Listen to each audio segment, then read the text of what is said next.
যিমানে আপুনি ভয় খাব সিমানে মানুহে আপোনাক ভয় খুৱাব, যিমানে আপুনি ইউজ হ'বলৈ বিচাৰিব মানুহে সিমানে আপোনাক ইউজ কৰিব, যিমানে আপুনি না ক'বলৈ নিশিকিব সিমানে মানুহে আপোনাক ব্যৱহাৰ কৰি থাকিব। তো এতিয়া আজিৰ সমাজত আপুনি চলিবলৈ হ'লে আপুনি না ক'ব পাৰিব লাগিব। আজিৰ সমাজত চলিবলৈ হ'লে আপুনি ভয় কৰা বন্ধ কৰিব লাগিব। যেতিয়াৰ পৰা আপুনি ভয় কৰা বন্ধ কৰি দিব, সেইদিনাখনৰ পৰা যোনে যোনে আপোনাক ভয় খুৱাই আছিল ন, তেওঁলোকে তাৰ পৰাই উল্টা খাটিকৈ গুচি যাব। তো আপুনি ভয় কৰা বন্ধ কৰি দিয়ক। কুকুৰতকৈ কুকুৰ কথা ক'বলৈ শিকক, কুকুৰতকৈ কুকুৰ যিদিনাৰ কথা ক'ব পাৰিব, যিদিনাখনৰ পৰা সেই এটিটিউডটো আপোনাৰ ভিতৰৰ পৰা ষ্টাৰ্ট হৈ যাব, তেতিয়াহে আজি সমাজখনত চলিব পৰা যায়।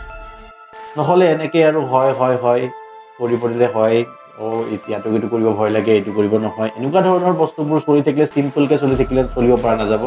গতিকে এই ভয়টো মনৰ পৰা আঁতৰাওক। আৰু যিটো না নহয় আমি ক'ব নোৱাৰোঁ, যে না ক'ব নোৱাৰোঁ মানুহক, না ক'লে বেয়াই পায় নেকি, এনেকৈ ক'লে আমাৰ বেয়াই হয় নেকি, এই বস্তুটো না ক'ব নোৱাৰা যিটো মনৰ ভাৱ, এই বস্তুটো মনৰ পৰা আঁতৰাব লাগিব, তেতিয়াহে আগবাঢ়ি যাব পৰা যাব।